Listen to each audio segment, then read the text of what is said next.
Exciting. Okay, we're Okay.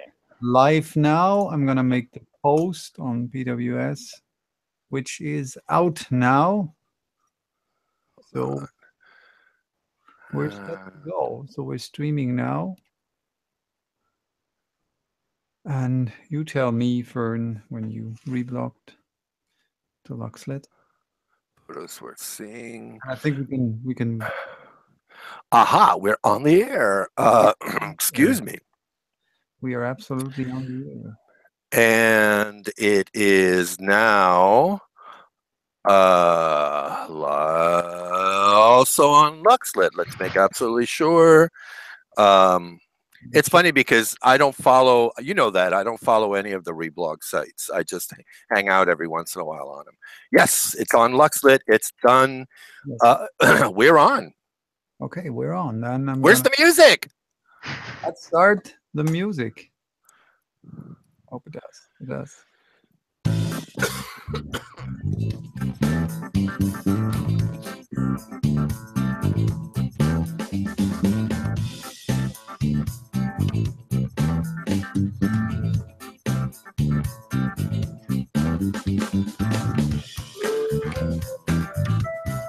Hello and welcome to In Conversation 11 on October 14th, 2017. And with me here today on the stream, as usual, Fernando, Fern, and you all see his beautiful profile right now. And are these new headphones?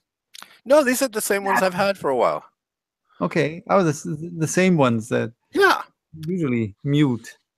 Okay. Yes. You all know Fernando Socorro, admin of Luxlet, and of course his own blog, qbn-scholar.tumblr.com. And we have a guest today. Wait, who are you? What is your Tumblr? What do you do?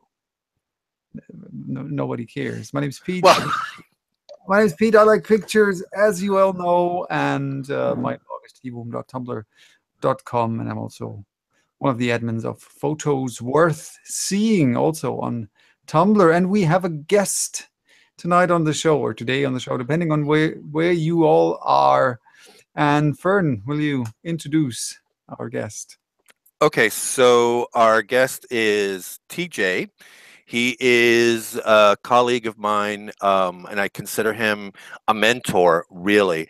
And I'm going to get emotional. Y'all have seen me cry before, so screw you all. But he has been, and we were just, and Pete kind of stopped us from continuing the conversation. He is one of the people that I have turned to quite often to discuss photography. He's also the one, I posted it a while back, the photograph of me doing the shoot at work in the studio. He went in, and granted, I was late because I was freaking out, and I was trying to avoid doing it, to be honest. But he did the setup, and I just walked in, shot with the D810, which was a dream, I have to say. And what was it? The 105, the one that has was it the 105? Yeah. 105. Yes, the one that has the defocus for that's supposedly a great studio or a great portrait lens with sublime bokeh. And it was absolutely one of the neatest experiences of my life. He also, and Pete, I'm going to share my screen a second. He also took this photo of me, where can I share my screen? How do I share my screen? It should be possible. Oh, here we go. The screen share. Okay. No, you know what it is? Your entire screen. Go ahead and share. I am going to now go back to this one real quick. And I thought that was one of the best portraits, and that was just to test the lighting. That I absolutely love that portrait. And he's also a really nice human being. I mean, we're friends also, really, because we've hung out every once in a while. His wife is an absolutely lovely person, and as I've said about all of my colleagues whose other significant others I've met, she's the one who makes him interesting. But that's a whole other story. But yeah, anyway, that's TJ. No, that's not TJ. That's me. Oh, I know, but you know what I mean. Hello, hello, hello. So wait, is my screen sharing? I want to stop screen sharing. So let me go back in here. And is it done? It's done. Okay. We see your beautiful face again. So today's we have a couple of topics that we want to at least try to address today. One is portrait photography. Perfect start with that really amazing portrait. Fern brought up the idea because he has doubts, if I got that correctly, that someone can really capture any other person's soul. So we're going to talk about that. Then another topic that Fern suggested: black and white photography is supreme, or is it? So there are a lot of black and white only photographers out there who claim that only black and white photography is the real photography. We're going to talk about that. And then maybe if we still have time, we'll also be talking about creative ruts again, because that is a topic that we surely could be talking about for days, and also about the lack of inspiration and how to get out of that. And Fern wants to say something. Yes. So by the way, let's also specify that you covered those two topics. Excuse me, the black and white and the capturing the soul in your great podcast, which I thought was really cool. Yes, you did. Oh yeah, especially the black and white rant. Oh hell yes. Yeah. Okay. I think. Yeah. I think my point is clear about that. No. But that's a thing. I mean, that's why this is my opinion. This is how I see it, and of course nobody says that I am right, and it's just, I think that's the point of this all. Why we do that is that we share ideas and we share opinions, and I'm the last person on earth that you can't convince of another opinion if you have arguments, right? But I don't think that my opinion is so far off. Right. No comments. So TJ, do you want to say a little bit about your history as a photographer? By the way, I have to say, TJ, one last thing, and I'm sorry to interrupt you. Considering there's a couple of things I want to say. TJ did one of the most courageous things I've ever seen. Thursday, he did a presentation for the pack of wolves we work with. Wolves or clowns, depending on how you look at them. And sometimes they're both. Wolf clowns. Wolf clowns. Disgusting. He did. Yes, they are. But that's why we fit in.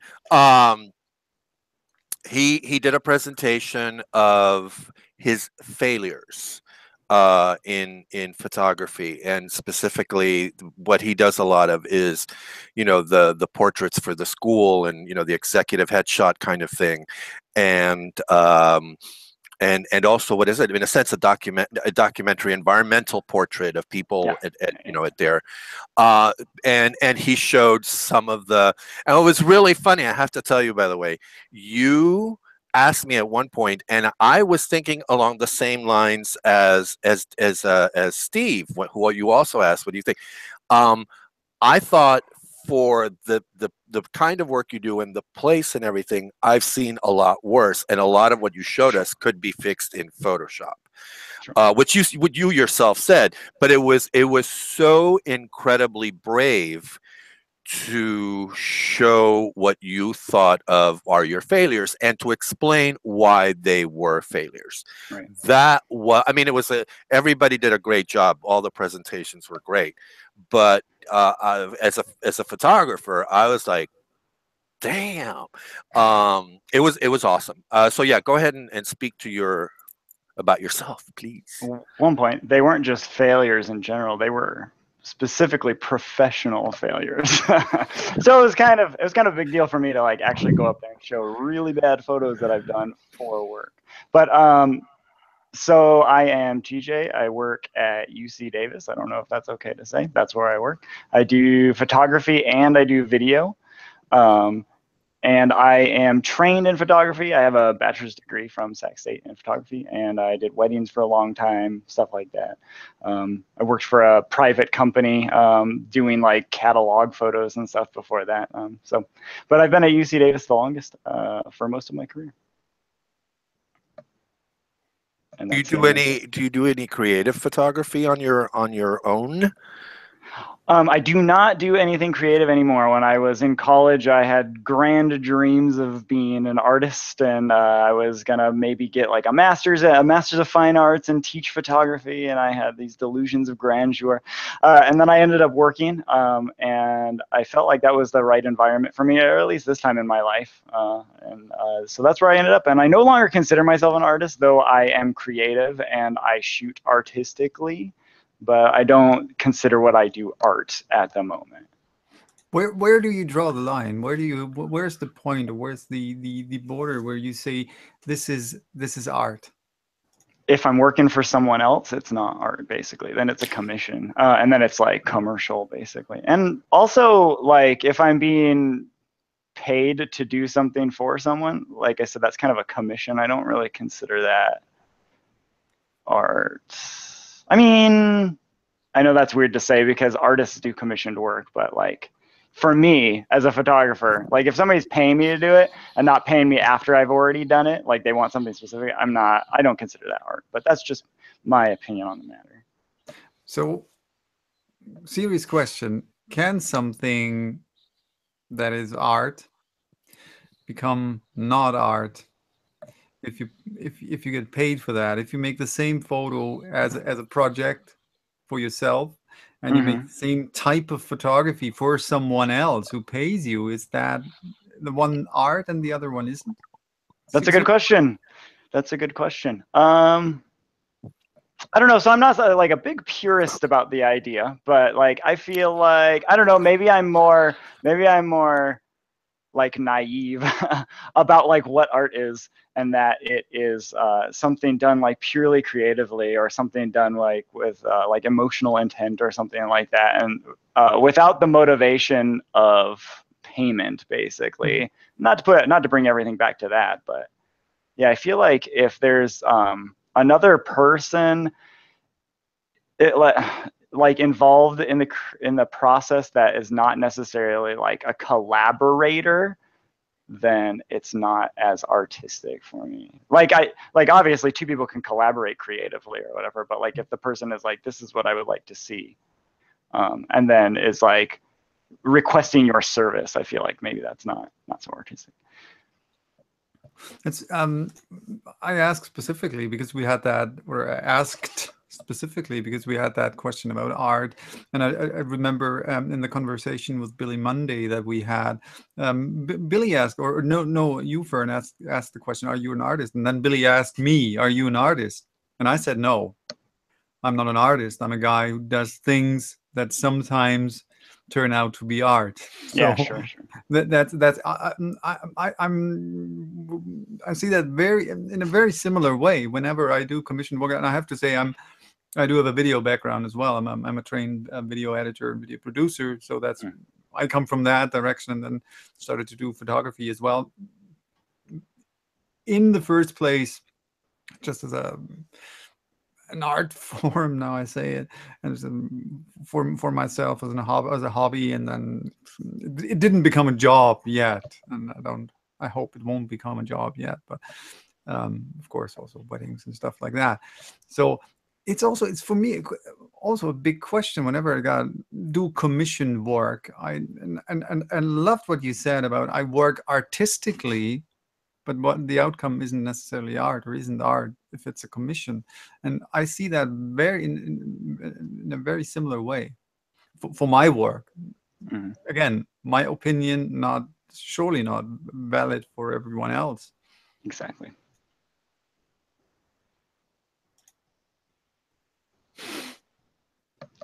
Don't look at me. I'm just. I mean, I will say I am an artist.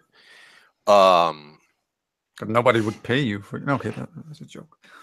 But well, no. And it's funny because TJ and I have talked about this, and it was fascinating. Granted, he did do the setup, but doing it was still in a way my vision, and even though it was for work, and they're not being used, by the way. Although I am going to dump them in my little photo essay that I'm creating for the project. I loved it. It was my vision. It was my asking them to do something. What was it? Something goofy or something stupid, and it was a lovely moment of connection. So to me, the times that I do portraits, which I have great doubts about my portraiture, I have to say. More than I don't have that many doubts about my other photography. The portraiture, maybe because it's dealing with humans. Mm-hmm. You know what I mean? I there's so many things I think about, and so many considerations about the person and their dignity and how I make them look, how they see themselves, and on and on and on. The really interesting article by Eric Kim, where he brings in several quotes and he discusses Avedon and his theories on portraiture and how he saw himself. But I have to say, I mean, I understand what you're saying about the artistic and about not feeling like an artist, because not so much from those portraits, but the one time my niece's quinceañera in Louisiana, and I just, as a backup for my own shits and giggles, decided to take pictures of the event. And I remember talking to you about this, and I brought it up also on Tumblr. I realized I could never be an event photographer. I could never do weddings or banquets or any of that stuff. I could do it if I want to, and then I do it as an art form. And I do it artistically because I realized a lot of those pictures weren't art in the sense, you know. But yeah, no, I fully I have the glimpses that I've had of your side of it, both of you. I fully understand what you're saying. I have to say, and I fully agree with what you're saying. Not that it matters at all, but yes, yes, I can totally. And you both, and your photographs. I mean, the ones that are up at work and stuff. And I mean, I'm sure you've had a lot of, you know, going through and going, oh, this one sucks. But when you shoot a good photograph, they're amazing, I have to say. Yeah, no. So yeah, that's yeah. Very cool. Yes. Interesting. Just briefly, I consider you like the artist out of the two of us, are dynamic, and I'm the commercial photographer, basically. And so it's good to bounce things off from those two different perspectives or whatever. Yes. Thank you. It's funny because one of our colleagues gave me a lot of grief one day for saying that I thought some of my photography was good and that I did consider and the whole thing was, well, what kind of that your big ego and you know and I'm like, no, I you know, if you're a good cook, you're a good cook. You know what I mean? If you're good, whatever, you know. You have to be proud of what you do to a certain extent, right? Like you can't always be down on yourself. So let me ask you both. Do you every so often, even if you're not considering yourself an artist in the work you do, are there images of yours that you look at and you love, or you really like that you know what I mean, that you look at as if they were somebody else's and you go, damn, that's a good photograph? Okay, so I'll respond first. So there are photographs that I do, and at the time, or maybe a little bit later, or whenever, I'm like, wow, this is a really good photo. But it's also fleeting because I'm always growing and I'm always learning new things and new techniques. And then, so like I might like a photo for this month or for this week or for this year or whatever, or like one of the photos on my wall. But eventually I'm like, I grow out of that, and I am then no longer enamored with that photo. So it's brief, but yes, there are definitely times where I'm like, oh yeah, this is great. I did a good job on this one. Yeah. Pete? I just wrote that down so that I don't forget it, because you said, do you look at photos of yours as if they are someone else's? And that's exactly the opposite with me. Yes, there are photos that I'm particularly proud of, that I really like, but these are the ones that I say, this is exactly my photo, this is my view, this is how I wanted to do it, and not like as if so. It's kind of a mirror, right? It's not so much that I say, oh wow, this is like another person's photo that I look at, but I look at the photo and I say, yeah, this is the essence of what I wanted to show, or what I, and these are not necessarily on my blog, because my blog mostly consists of landscape photography. I do other stuff as well.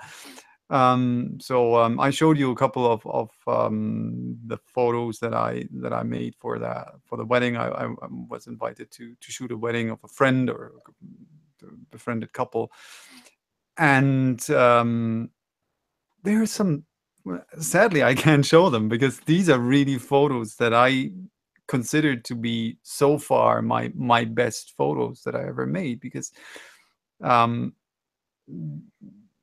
they have something that I haven't seen myself doing before, and in a way, I was there, and I had a certain the whole situation was kind of very special, because I accompanied the groom the whole day, and this was really was a very special atmosphere, and I managed to capture that in the photos, and that's really photos when I look at them now and I say, yes, these are photos that I'm really proud of, and that's the thing, and that's what perfectly blends in the beginning of that conversation.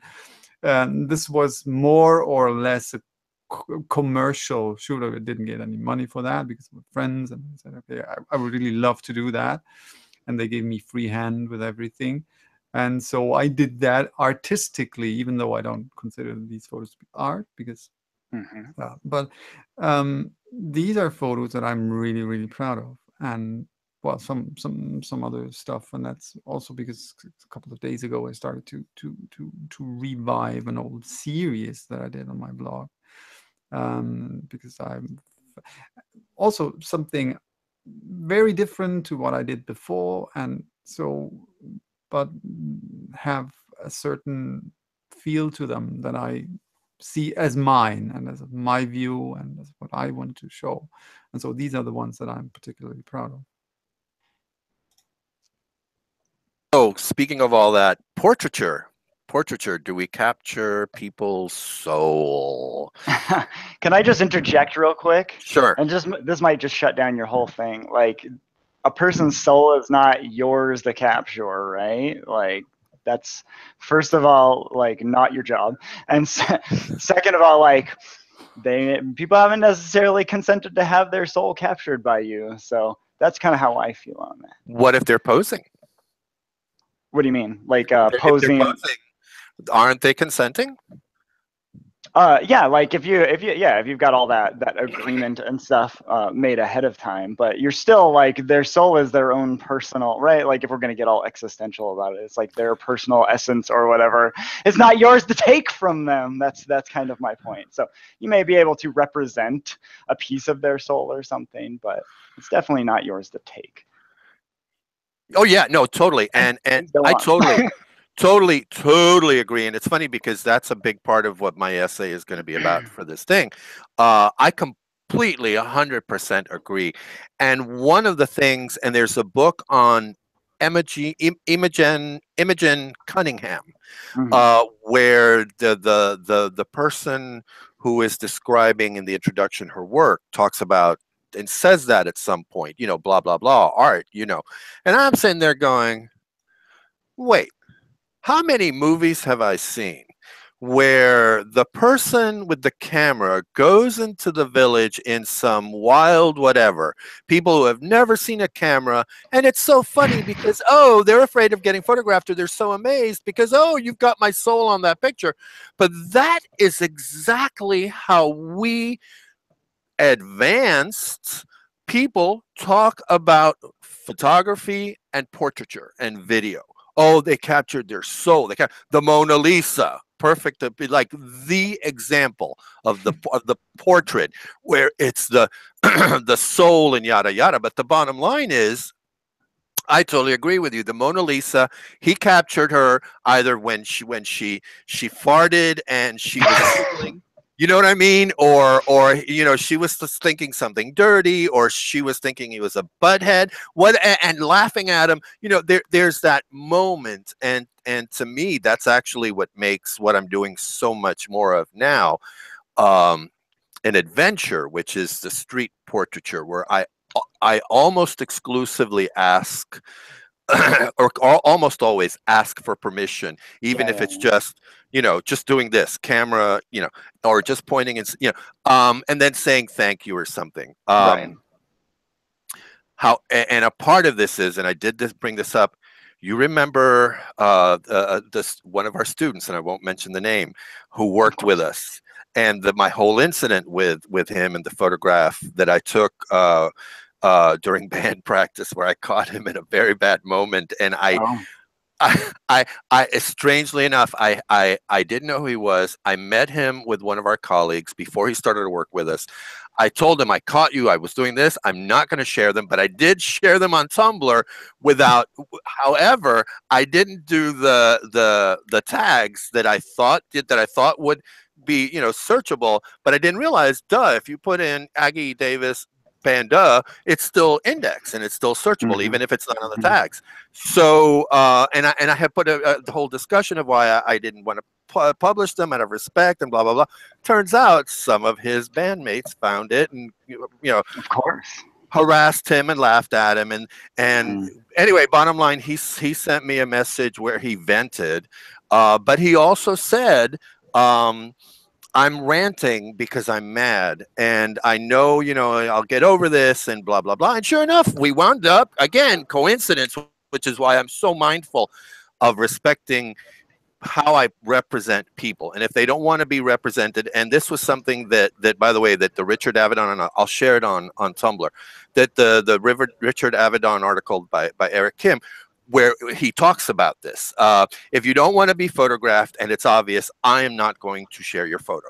And I've done it before. I won't do that anymore. I even took at the Oakland Pride, I took these wonderful photographs of this guy with a camera photographing.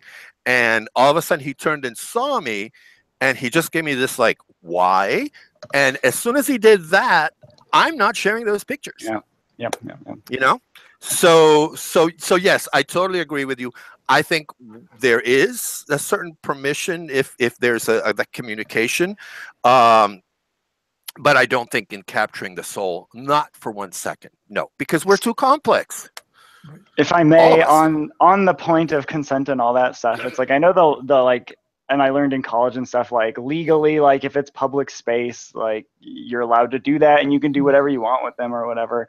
And as long as you're not using them commercially and they're for art, then it is okay or whatever. But like to what you said, like we are being granted like the privilege of photographing people. Like we aren't like no, I demand to do this and you have to consent or whatever. And I think that to your point about like just being respectful of your subjects, especially if you want to keep doing that and you'd like to, I don't know, maybe use the photo for any purpose, or like photograph them again in some instance, or like if you're trying to build clients or whatever. It's just like, it's so important to just be respectful of people and their wishes and how they want to be represented and all that. Because like I said, it's like we are being privileged with this ability to do this, and like they're allowing us to, and that can be revoked at any time, basically. Yes, and I want to add, and sorry, Pete, I'll let you talk, because I know you have talked very little today, and I know you're scaring people.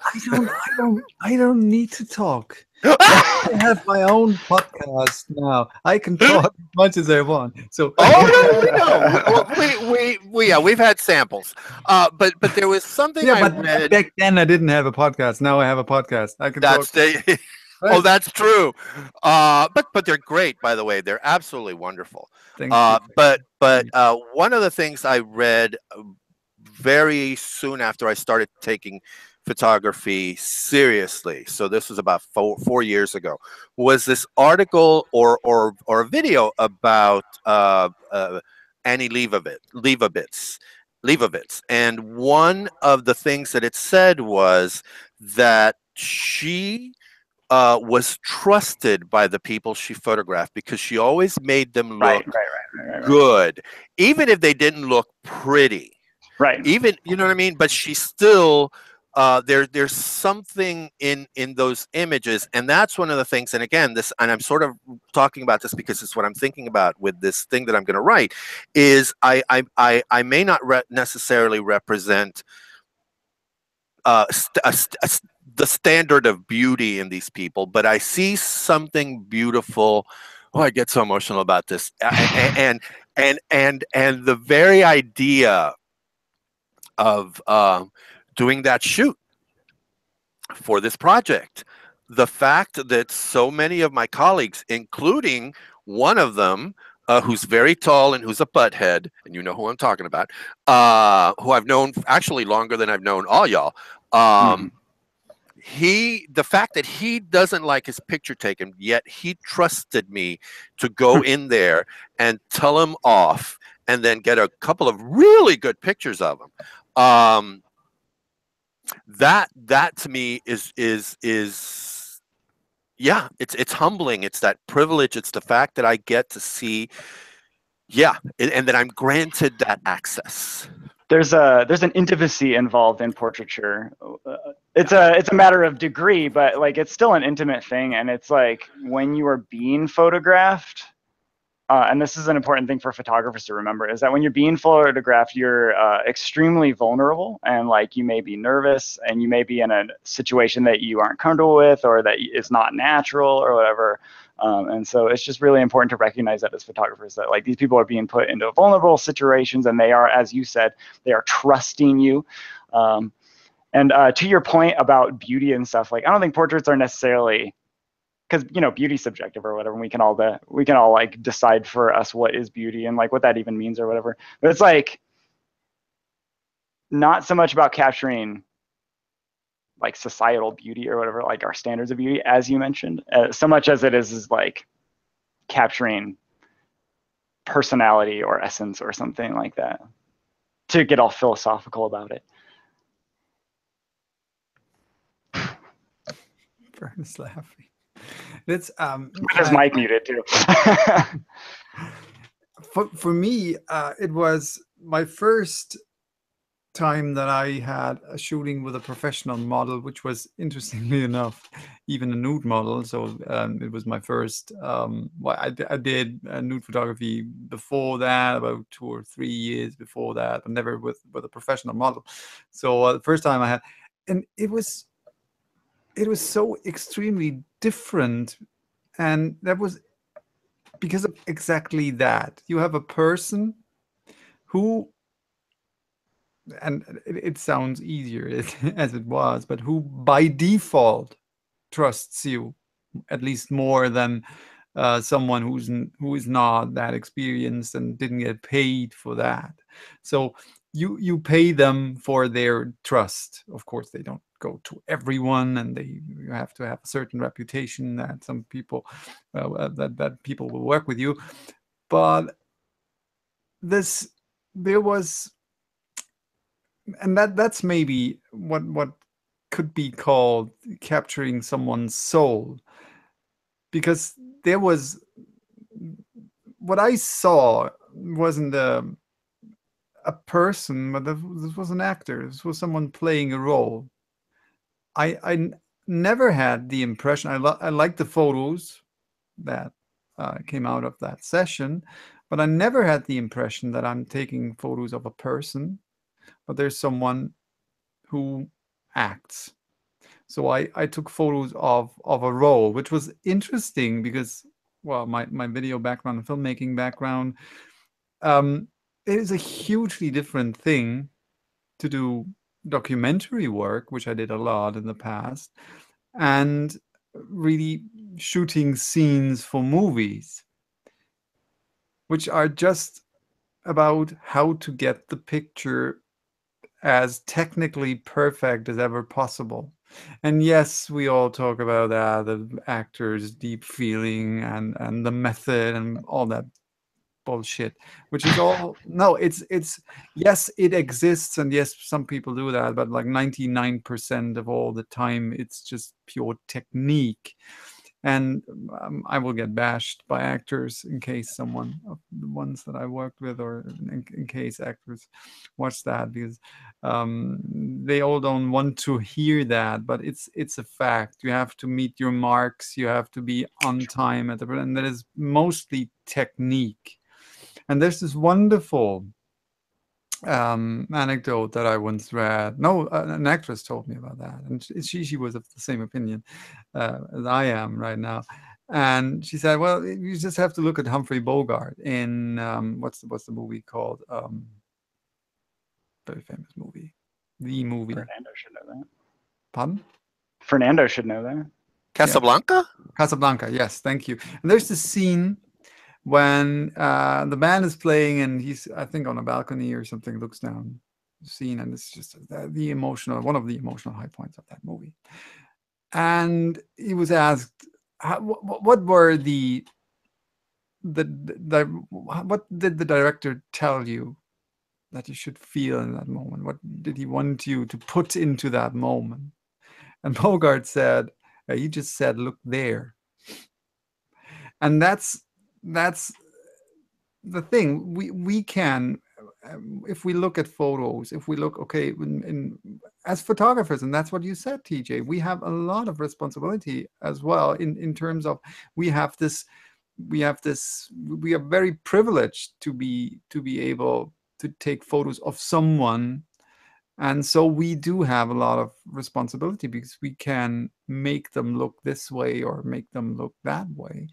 And so that's, I think, one of the things in movie making and in photography as well. We can do a lot or show a lot that wasn't really there because the picture themselves, the emotion, that is what is created inside of the spectator's mind.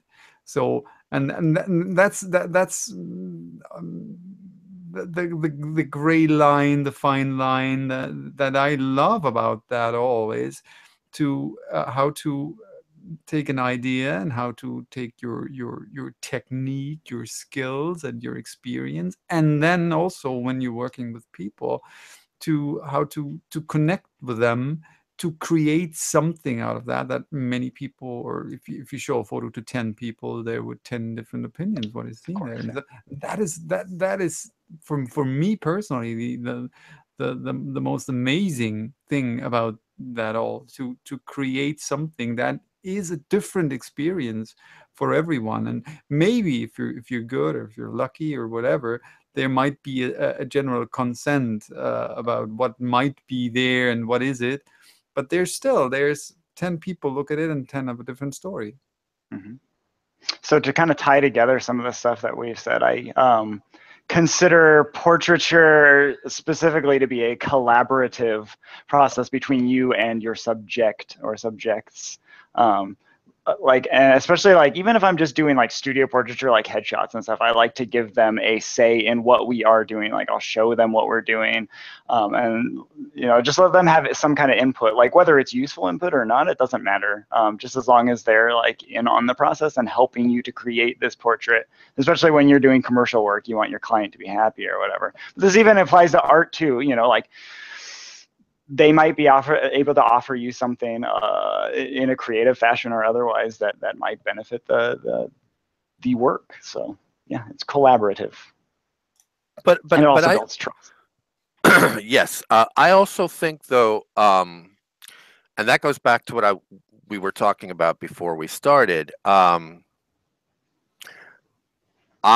rarely take any photograph with any preconceived notion of what I'm doing or capturing.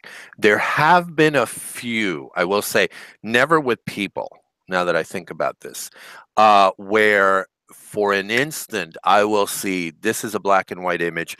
And there's the first time it happened to me specifically, I still remember, where I saw and I thought, this is an Escher moment. This is a black and white Escher moment where I was taking some pictures of some birds.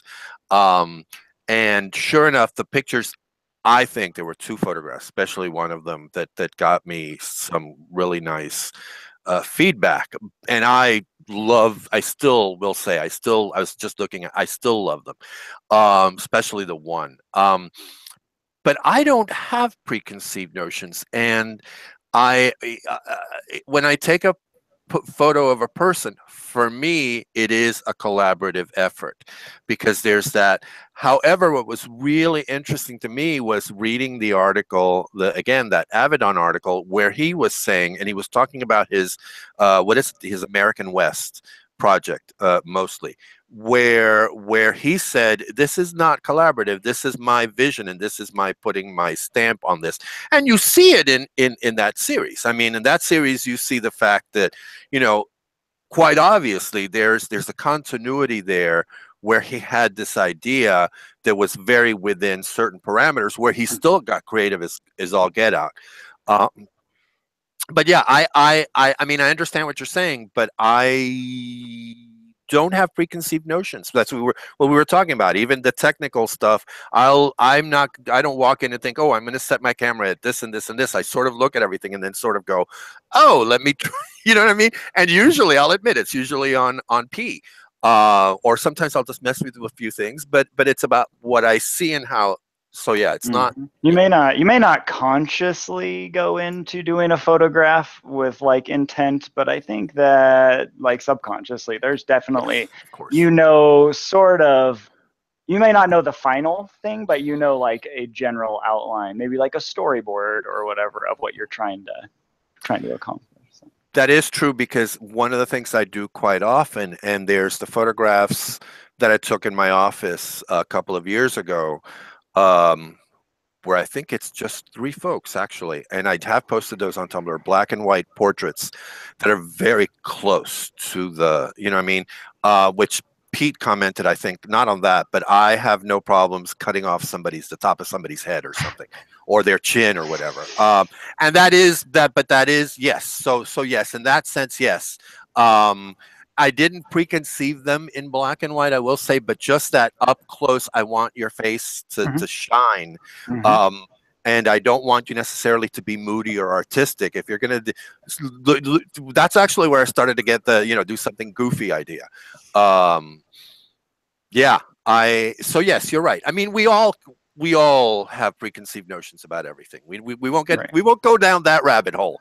But yes, sure, yeah. I agree. Yeah, totally. But I really want to chime in here because of the perfect example, preconceived notion and collaboration. It was, I think, 2 weeks ago or something. I worked with a model that I've been working for about 2 years. Frequently, we have been working together, and I had an idea. A general idea. I didn't exactly know where to put the camera, but I had an idea, and it was, in that case, it was an idea of light. I wanted to be the light this way, that way. So, and I put up my, in that case, what I rarely do, because I'm not a fan of external flashes, but I put up my flash and positioned it in the way that I thought it might work. And I made a couple of test shots. And then I don't know if it was out of boredom or just because of an outburst of creativity. My model made like the most amazing poses, something I haven't seen before from her. And that was something I would have never imagined doing. And that was like, I was just stunned, and I reacted to that, and I changed position, and then. Great photos, and I will surely show them in some way on Tumblr once they're finished. I didn't have time yet to finish them. And even though I usually don't share portraits on Tumblr for various reasons, but those ones I will. So hold on. You have to mention your side Tumblr, because your side Tumblr that has your non-landscape photography has some images in there. There's the one specifically to this day, which I keep thinking about while you're talking about all this. The woman, I'm assuming it's a woman, who is crouching, and she has a photograph, and there's light coming from literally between her legs and from that photograph. And it's not sexual at all. It's in no way, but yet it is such a powerful black and white image that I hate your guts because I wish I had shot it. So you don't need, there's no need to hate me anymore because but it's fun. It's not on that blog anymore. For reasons, but that I won't be talking on air for these reasons. Okay, no, there's a reason, and I will surely one day I will talk about that. There's nothing. It sounds bigger than it is. Doesn't matter. Back to the topic. The amazing thing was she started to pose. Amazing pose, wonderful pose, and I really love these photos that came out of that. And then my flash failed, so it didn't.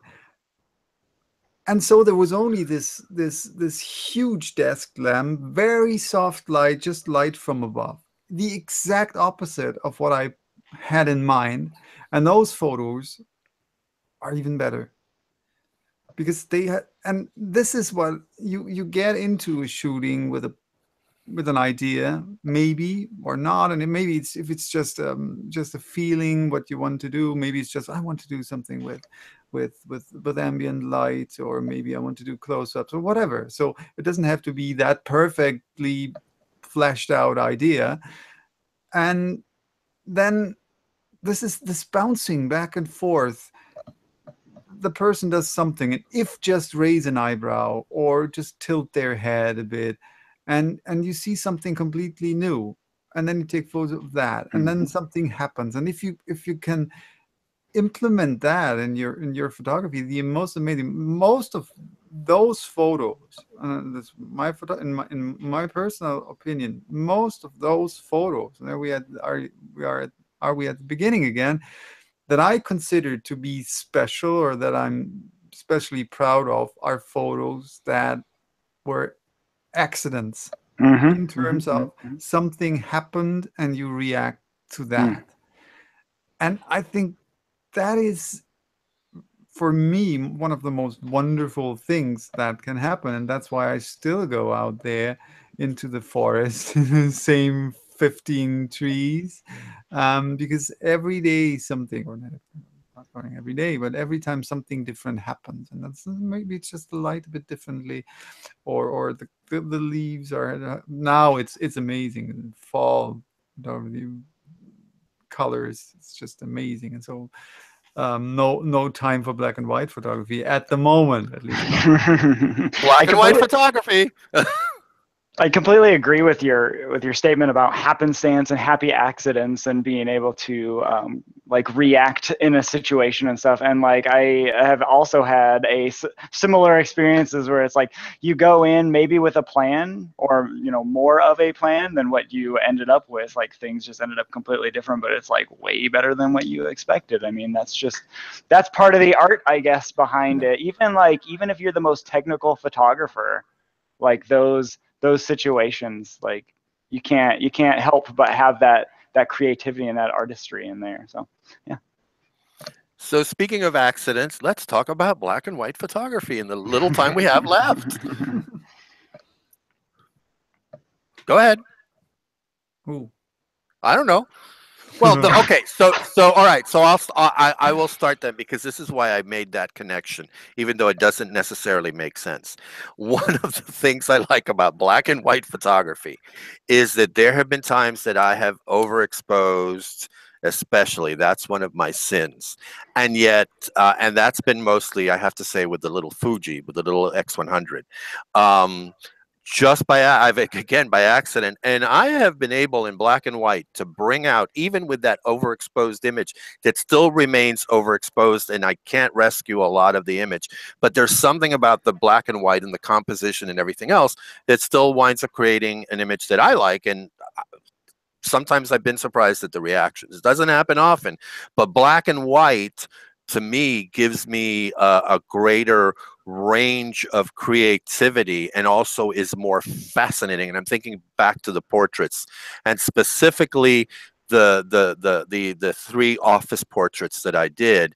They're all in black and white except for one that I absolutely love in color. But there's something more interesting about them in black and white.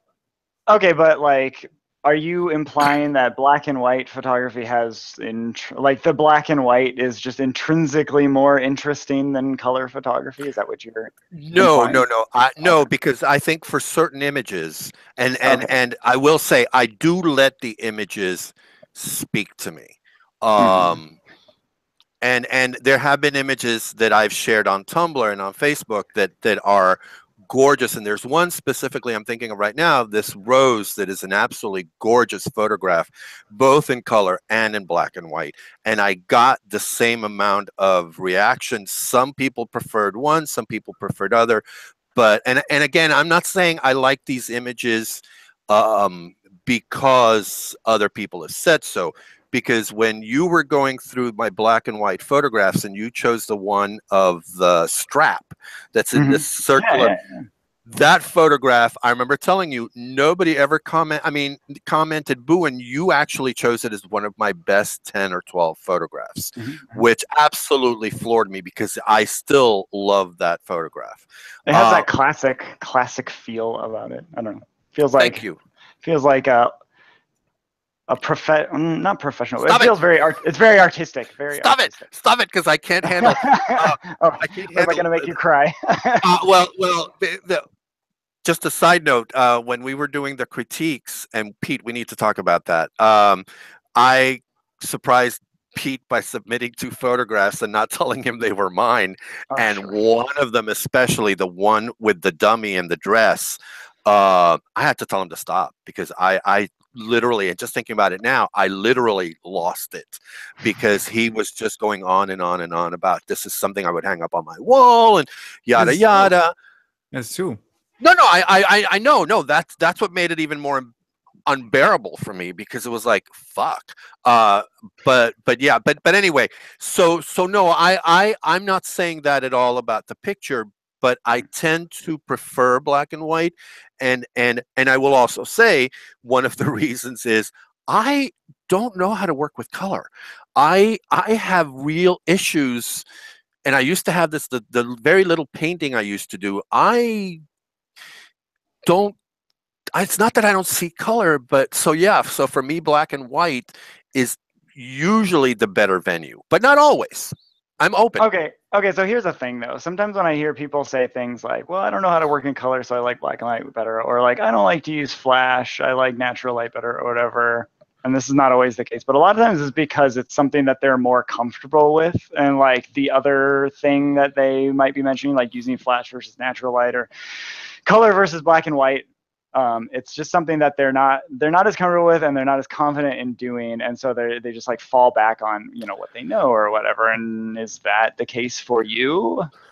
No, and that goes back to the image, and Pete and I have talked about this. I don't know if we've talked about it on here, but I don't do presets, for example. I go into every image. Sometimes if I have like a set of images, especially my architecture or some of my plant photography, that I do a series of the same thing from different positions and that kind of thing, I will take it all and convert it to whatever. But it's not even a preset thing. It's looking at the images and thinking, okay, all of these are going to look good. And I still go in and massage almost always. And I don't go in except for a couple of times, even with my architecture photos, which I usually wind up posting in black and white because it's all about the line and the curves and blah, blah, blah. I always wind up trying to work them in color first. But I am never, it's not that I don't try, it's that I am never quite satisfied with what I produce in color because I don't think it represents the reality. When I do something like with that rose picture that I was talking about that I did in both, I felt that because I wasn't representing a place or a person, I felt like, oh, go to town. You know, you can, you know, the tones, the saturation, just go to town and get creative. But when it comes to representing like the photos that you do and the photos that Pete does for the landscape, I am rarely satisfied. And I think, and I will say, and I've thought about this, I think it's because, you know, we see light and we see, for example, when we're outside, we see almost white light usually, unless it's like sunset or sunrise. Yet the camera will see the more honest capture, the more honest overtones of yellows, for example, that we don't see because we're expecting white light because it's daylight. And it goes back to the expectation. I mean, that's, and so that just throws me off. That just completely throws me off because I can never capture what I think I saw. And with people's skin tones, and especially, I'll also be honest about this because I take quite a few pictures of people of color. I wind up getting all wrapped up into, am I going to make them look too dark? Am I going to make them look too light? Am I going to, and am I going to capture, you know, the right tone?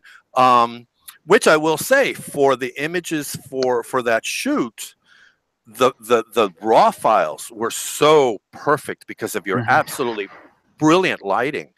I did very little work on those pictures, and I was very happy with the color images which we were going to use. And Steve, hold on, Steve was also satisfied. So anyway, but go ahead. No, because this is just, I have to chime in here because when you say the raw files are perfect, yeah, especially when you say about colors, what you see when you import a raw file is not the final photo, is what the software makes out of that photo. Yes. So if I open the raw, well, if I open it, it will probably show the same thing because I use Lightroom, which uses the same engine. If you use it, if you open it in a different software, you will see a different photo. So that is what makes me a bit well. And let me just add. There's also the fact that, you know, that it depends on your display, and it depends on. There's a whole bunch of different. However, I will say I opened them in the Mac, which is the computer I use for work, and then I opened them in my my own PC, which is where I do my photo processing. And I was just as satisfied with both. They were, I mean, they needed a little boosting, you know, because but they were on point. I also did them in black and white for me, just to look at them and see. And I do prefer the black and white, but they were absolutely perfect in color. Okay, let me interject, and I'm going to bring it back to black and white photography. Yes. So it's sort of changing the subject, but not so much. But like, I see black and white photography as like being more about the formal elements of a photo. So like the textures and the lines and like shape and all kinds of stuff like that, versus like color, which not necessarily, I think distracting is the wrong word, but that's like what comes to mind. Or like maybe you fixate more on color and different aspects of the photo versus like black and white, because you don't have that distraction or whatever. You're drawn straight to like just the more artistic formal elements of a photo. And so discuss. Yeah, well, so since you had asked me about my whole black and white thing, just two things I want to add. Strangely enough, and I hadn't thought about this until now. I don't know if any of you know Aubrey Beardsley, but one of my favorite artists, who is still one of my inspirations today, Aubrey Beardsley. That's my sister's name. Oh, okay. He was a turn of the century Art Nouveau illustrator, and some of his stuff is very sexually graphic. Just a heads up, but he is very much about the line and the kind of work I used to do when I used to think that I could draw. was that, and that's actually how I learned about him, and that's what inspired me. When it comes to color, one of my biggest inspirations are Modigliani and Rothko, where it's more just about the color. And about just maybe a shape, and that's how I tend to see color, which I think is why I have the issues I have to say. And then the other one is O'Keeffe, and with her, she just goes batshit crazy with color sometimes, and it works. So anyway, that's where I come from. I also think that I do mostly. I love, love black and white photography. I'm not really the black and white photographer. I think I have become better, and I think that the few black and white photos that I show are quite good. In case I'm allowed to say that, but I love color, and I love color photography. And the first thing was, and that was during my training days in video production. This is something that will never leave my head, is that one of my camera professors said, you have to learn to see light and the color of light as it is. And that is really, it's not easy, because, and his argumentation was, the camcorders you will have on your shoulders have black and white viewfinders, so you won't see the color. So you have to get a feeling for color. You have to, first thing is to set the white balance correctly. So, and that is when you really start to, one day it clicked. And since then, it was really from one day to another. And now, no matter where I am, I see the color of light. Where people say, yeah, it's just light. It's white light. It's Right. black light. Well, black light also exists. It's cooler, or it's warmer. And since then, which is interesting, because I did. You mentioned that your drawings, Fern, and I did a lot of drawings, and I never worked with color, never. And I always avoided it in my art classes. I avoided to work with color. And since I do photography, I do almost exclusively color, because, and I really, that is, I'm not a person to really say that in any of these fields you need to have a training, and you need to have professional training to succeed. You can learn a lot by yourself, but that was really something that, I'm now happy that I was kind of pushed into that, to really learn that. I don't think that I would have had the discipline to push myself into learning that, and to by reading all of that stuff. And I need someone in front of me who tells me stuff.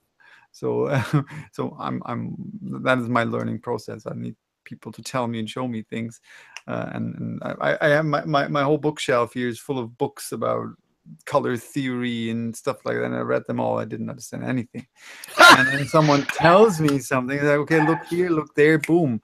And then do it, and then play around with that. And that's the great thing for me about digital photography, that we have the possibility to play around, to see what happens. And what happens if I change the white balance with that photo. If I shot raw, I can change the white balance to my liking, and play around with that, all these sliders. And then you suddenly see you push the white balance more into a bluish direction. Then suddenly other colors start to shine or get dulled down. And realizing that and seeing that will help you a lot when you go out and you see light. So now when I had a couple of conversations with people in the past about how do you do the colors in your photos. And I don't really do a lot about with the colors in post. And actually, I don't really do a lot with my photos anyway. As most of the stuff, they come like that ish out of my camera, and I just boost here and boost there a bit. So and I even sometimes slip in this or that unedited photo, and it's just, but I don't know why people make so much of a deal out of that. And this is an unedited shot. This shot is unedited. It's just right. just why a photo is a photo. If it's good, it's good. If it's not good, it's not good. It doesn't matter. Right. It's unedited. Exactly. So You I brought up have to ask. Oh, go ahead. You brought up several points, and the first one I want to talk about was that color balance and color temps and stuff, and that, like, to your point, like, yeah, color temperature like affects everything. Like, it can affect the exposure and stuff, but also it affects black and white photography, whether you're doing it digitally or on film or whatever. Like, the temperature of the light that you're shooting in will affect the way your tones look and stuff in your black and white photos. As I said, both film and digital. And like, you know, like camera sensors or film, like it, like, well, I don't want to get too technical because I don't really know, but like they see differently than we see, right? So like you were talking about, like seeing like the way different like color temperatures like interact or whatever, like the camera is also like sensing it as well. So just to your point about that, it's good to recognize, like, even if you're just a black and white photographer, like color theory and color temps and stuff is super important. But then also, to your point, like, I know this is slightly off topic about edited photos and all that stuff. It's like even like film photography and stuff, like they edited their photos and stuff in post-production, like in darkrooms and all that stuff. So it's not, there's no such thing as pure. Like if you had a pure photo, it would like you wouldn't have even developed the film or whatever, because like you do editing when you develop film. So like just shut that argument down right now. Well, so I want to say two things about that, and I've said this before. Learning that Ansel Adams manipulated the bejesus out of photos, including the photos that I went to see at the Getty in '74 for my birthday, which were re-releases of earlier photographs that he had gone back and manipulated yet again. That I said, if Big Daddy Ansel does this, it's fuck y'all. The second thing is, I forgot to switch the camera. Sorry. oh, that's fine. The other thing is, ¿cómo se llama este? Henry Cartier-Bresson, who's always, oh, I show the frame and I show the ratchets on the film so that you can see that I didn't touch it. Yeah, fool, but I've seen your what's that called, where you have the negative and you have the proofs. Contact sheet. The contact sheets. So I've seen your contact sheets. Okay, I've seen several of them now, and it's like, you know, you edited because you chose the best one. Yeah, and number two is, you worked with a professional developer, okay? And I have no idea what that fool did and went in and did to those images. Granted, they may not have done much, but those images are manipulated as well. But wait, so I want to go back to what you said just briefly, because one of the things that I find fascinating about the white balance and the tint and the way the light's color affects what you see in the picture is that in color, that is my biggest downfall. That is what just makes me eventually go to black and white and give up almost always, because I can't get to see what I think it should look like. However, in black and white, I understand what you said, that it still affects what the picture looks like. And that's how a lot of times I don't still know how to do a lot of the manipulation of images. And I don't know if I want to learn, actually, the dodging and burning and all that stuff. Because what I wind up doing is going in and messing with the two sliders for tint and hue and bringing out shades and whatever, and doing that sort of manipulation of the light and the color of the light when I'm working in black and white. And I absolutely love doing it. That's one of the reasons I've gotten more enamored with black and white, because so anyway, go ahead. Just if you're uncomfortable though working in color, like, you should work in color, and then that way it'll make you more comfortable. But you should like, even if you're ready to give up, like, okay, give up, do your black and white, and then go back to it and do it a second version in color. And like, the more you work with it, the more comfortable you get, and it will help your black and white in photos. Yeah, no, yes, I do, but I still, I don't know. I mean, yes, I mean, and I get the point. and this is a whole other topic, but the whole thing about doing what you're uncomfortable with, shooting, photographing people you're afraid of photographing and that kind of thing. That's a whole, and challenging yourself. That's a whole other. It's so important. It's so important. Yes, and that's something I don't get involved in at all, but rarely get involved in. But anyway, it's how you grow. It's how you grow. You It's you don't have so much time left. Fern. Yeah, well, that's what I was going to say too. We're actually over an hour. No, So- I was talking about your lifetime. And that's the end of our show. No, that's, you know what? We're not going to go into that other rabbit hole, but yeah, I totally agree. I mean, I could die tomorrow. Well, I could die tomorrow too. I could die in a second. But but anyway, yes. So yeah, go ahead. I have nothing to say. No, it's Oh no. it's boiling up. No, to come back to black and white, it's what you said, TJ. It's as I see it as well that way. Black and white is more like you show different types of photos. You show different things, so you can't say. And everyone who says black and white is better or supreme or color is better or something, it's just plain stupid, because you can't complain apples to oranges. Right, it's a exactly. different type of photography. And we had that in a different conversation once, that this completely terribly stupid quote by, and I even forgot the name, say if you photograph people in black and white, you photograph their souls, and if you photograph them in color, you photograph their clothing. It's just plain bullshit. Yeah, Because it's just, if I want to, sometimes color is important. Color is always a symbol, and taking the color out of something is also a symbol, and it's also communicating something. So I can't go out and show the beauty of autumn or of fall without color. Of course, I can show the structures of trees, but then I could have also shoot that in summer or in springtime. So color is important, and consciously choosing to not use color is a tool that we have.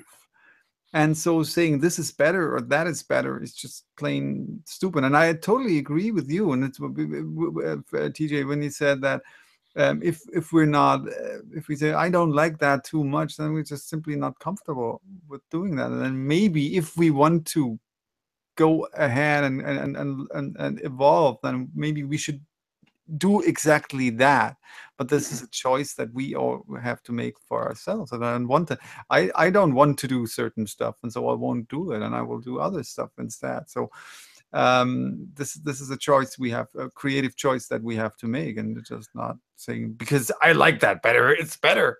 And that's what really baffles me a lot, is that there are still people out there who do not see the difference between this is good or I think it's good, I like it.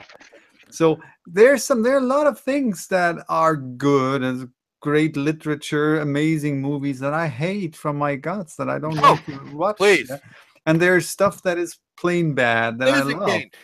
So we talked about the film Magnolia lately, Fern and I. And I said, I love that movie. And he said, I hate that movie. So what? So yes, it is considered to be a great movie. But if you can't connect, then why watch it? So why if you want to learn why some people think it's a great movie, then you should probably watch it. But this doesn't necessarily mean you should like it. So same with photography. In your podcast, you said in reference to that quote, you said something which was I thought was absolutely perfect. You said sometimes when you photograph in color and you want to bring out the clothes because it says something about that person.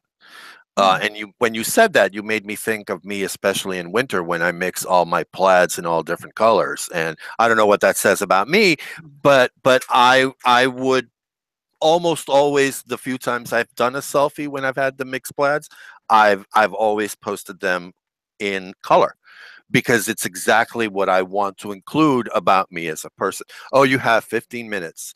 You're not supposed to say that on air, bruh. So the other thing because though in 15 about the minutes, like, black and people white, go live.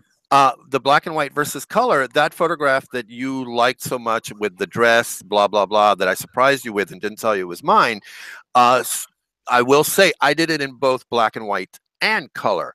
And the color image, which is the one that I shared with you and that you show, and I never showed the black and white one, I don't think, is the one that I went with because it was absolutely, for me, perfect. But yeah, I see what you're saying. And I think there's a difference between trying and saying, okay, this isn't working for me, and just saying, I'm not going to do this because it's not going to work for me. And I think that's because that's the comfort. But isn't that exactly what this is all about? If there'd be one thing, if there'd be color photography or black and white photography or analog photography or digital photography, then why do we have a million photographers? And there'd be one, right? I can do analog black and white street photography, so that is covered. We don't need anyone else who can do that. So it is about the way to approach things and to mix and match and to learn stuff and to there's a thing. Last year, I think it was last year, when I started to do more black and white, and I enjoyed that, and I will do more black and white. But the photos that I make at the moment, well, I don't see black and white, and maybe one day I will experiment with that, and like Ansel Adams did, right, doing all his old photos, trying to new stuff with that, and I learned new stuff, and I will do new stuff with the photos, and sometimes something new evolves out of that, and sometimes it doesn't.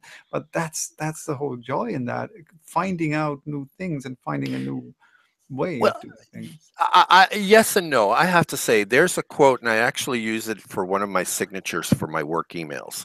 And I heard Emmylou Harris, the country western singer, say this. I think there's something to be said.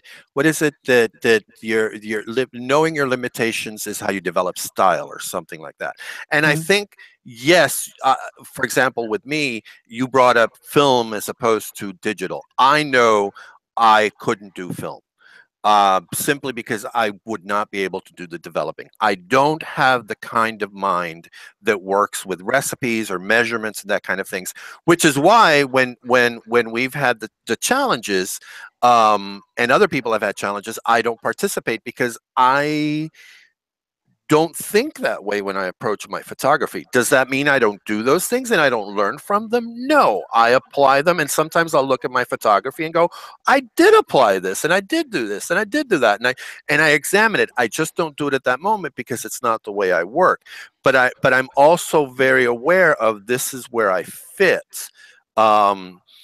And again, the knowing that I just would be a horrible wedding photographer or event photographer, that kind of thing. So I think there's something to be said for knowing where you fit, but still also feeling comfortable enough within that to try new things. And sometimes you succeed, sometimes you don't. And that's the balance. And again, for some people like me, that's lovely. For some people, it's all about the 365 challenge. It's all about the trying new. They go that way. I don't criticize them. You know what I mean? And because it goes back to what you're saying, Pete, that we have all these choices. So yeah, I mean, I agree with TJ too. Try this, try that. But I think there's the balance, and there's the individual being comfortable with what they're doing and moving on. And to me, by the way, the individual who says, oh, film is better, or black and white is better, or Macs are better than PCs, any of those, bottom line is there's a whole bunch of issues tied to that have nothing to do with that itself. So let's move on. To tie it together and to really re-emphasize what Pete said, all these things are tools. Black and white is a tool. Color is a tool. Film is a tool. Digital. These are all tools, and it's all about how you use them, and like your intent, and like what you're trying to display. And like to your point about shooting fall, right? Like you could shoot fall and you can represent fall in color. You could shoot fall and you could represent fall in black and white. There are different approaches. You're using different tools and you're doing different representations. And no one is better than the other. And it's just like your approach to exactly what you were saying, basically. It's how you want to do it. It's the choices that you made. It was what your vision was. So that's the end. On that note, TJ has to leave, and I have to go to the bathroom.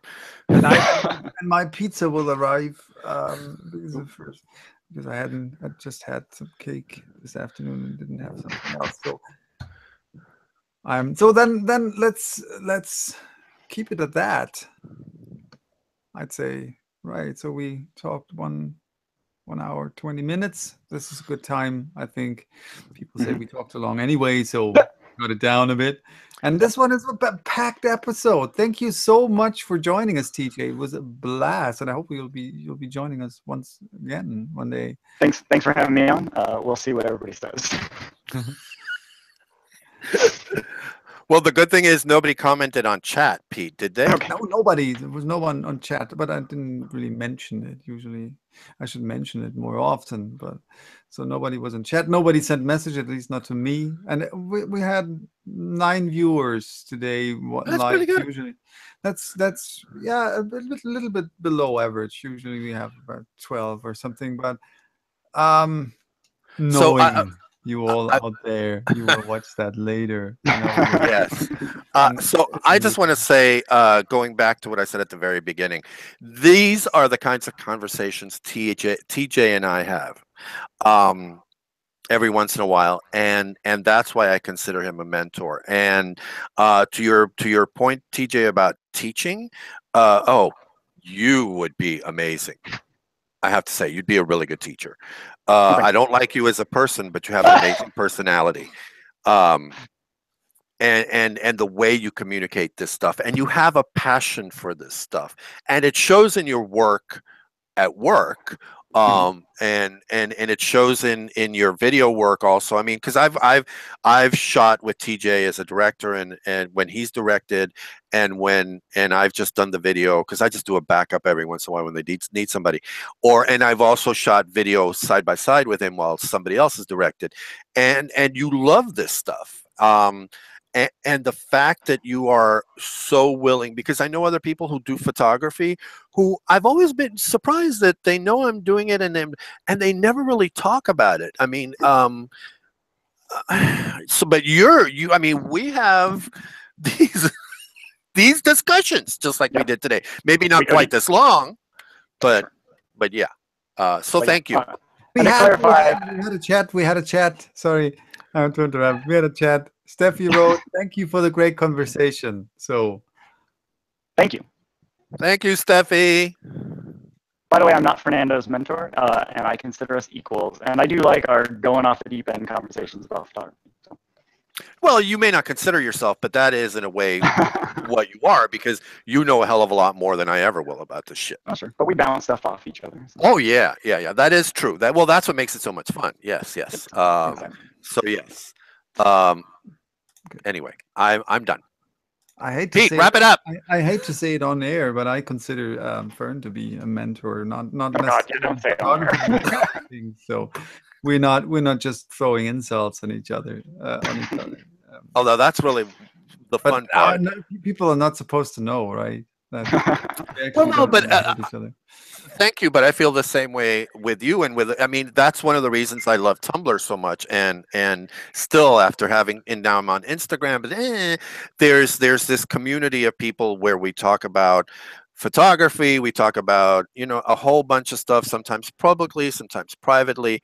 And that's what's really special about Tumblr as opposed to some of the other ones. So a lot going on, and there's a lot of momentum just right now. Selfie Sunday tomorrow. And I'll still have to make the queue.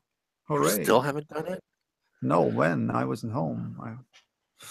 Okay. Okay, then I'll wrap it up like you asked me. And I have to go to because I have to check my notes, and I just closed the window. All right. Yeah, this was for today, Saturday, October 14th, in Conversation 11, with, as usual, Fern, Fernando, qbn-scholar. Oh, happy anniversary! We've been doing this for a year. We've been doing this for a year. All right. Yes. I mean, we've skipped a couple of episodes or a couple of but we did this first time October last year. Truth. Right. Oh, wow. It wasn't. Now that you say it, yes. And we had that little summer break because, yeah, lots of stuff going on in our personal life. So didn't really have too much time to do that. And thank you so very much, TJ, for joining us. It was a blast, and it was really, and not dissing, no, quite the opposite, but it was really, I think, was one of the best conversations we had so far. Definitely. Thank you. Really enjoyed that. So yeah, portrait photography, we check. Black and white photography, check.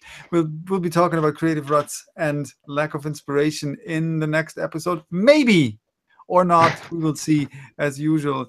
Thank you all for watching. I hope you had at least 1/10 of the joy we had doing this. So yeah, bye till next month. And this time no music because I forgot to start the appropriate app, and I'll stop broadcasting now. Thank you, TJ.